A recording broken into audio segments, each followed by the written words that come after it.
ചൈനയിലുള്ള Shanghai എന്ന് പറയുന്ന ഒരു സ്ഥലമുണ്ട്. ലോകത്ത് ഏറ്റവും കൂടുതൽ വേഗതയിൽ ട്രെയിൻ ഓടുന്ന സ്ഥലം. 450 കിലോമീറ്റർ പെർ ഹവർ 450 കിലോമീറ്ററിലാണ്. 450 കിലോമീറ്ററാണ് ചൈനയിൽ ഓടുന്നത്, ട്രെയിൻ ഓടുന്നത്.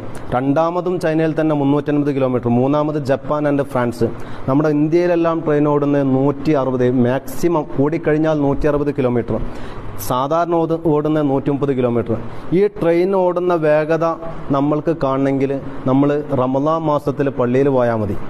നമ്മുടെ വീടിൻ്റെ അടുത്തുള്ള പള്ളികളിൽ പോയി കഴിഞ്ഞാൽ അതിനേക്കാളും വേഗതയിലാണ് ഉസ്താദുമാർ ചിലപ്പോൾ തറാവി കൊണ്ടെത്തിക്കുന്നത്. 40 മിനിറ്റ് കൊണ്ട് 50 റക്അത്ത് എന്ന് പറഞ്ഞ പോലെ എന്നിട്ട് അടിച്ച് മിന്നിച്ചിട്ട് വിടാം. പ്രിയപ്പെട്ടവരെ, എവിടെയെങ്കിലും പാളം തെറ്റിക്കഴിഞ്ഞാൽ ലോക്കോ പൈലറ്റ് ഉത്തരവാദിയാകൂലേ? നിങ്ങളെ ഇമാം ഉത്തരവാദിത്തം ഏറ്റെടുക്കൂല.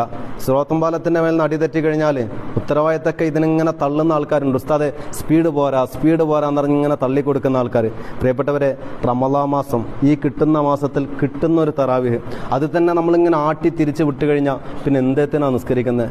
ഇനി നമ്മൾ എത്ര സ്പീഡാക്കി കഴിഞ്ഞാൽ ഏറിയാൽ ഒരു 5 മിനിറ്റ് ലാഭം കിട്ടും. ഈ 5 മിനിറ്റിന് വേണ്ടിയിട്ടാണ് റുക്കോയിലുള്ള ദിക്റില്ല, സുജൂദിലുള്ള ദിക്റില്ല, വജ്ജഹത്തില്ല, ഒന്നുമില്ലാതെ വെറും ഫാത്തിഹ ഓതിയിട്ട് ഇങ്ങനെ നിസ്കരിച്ചിട്ട് എന്താ കാര്യം?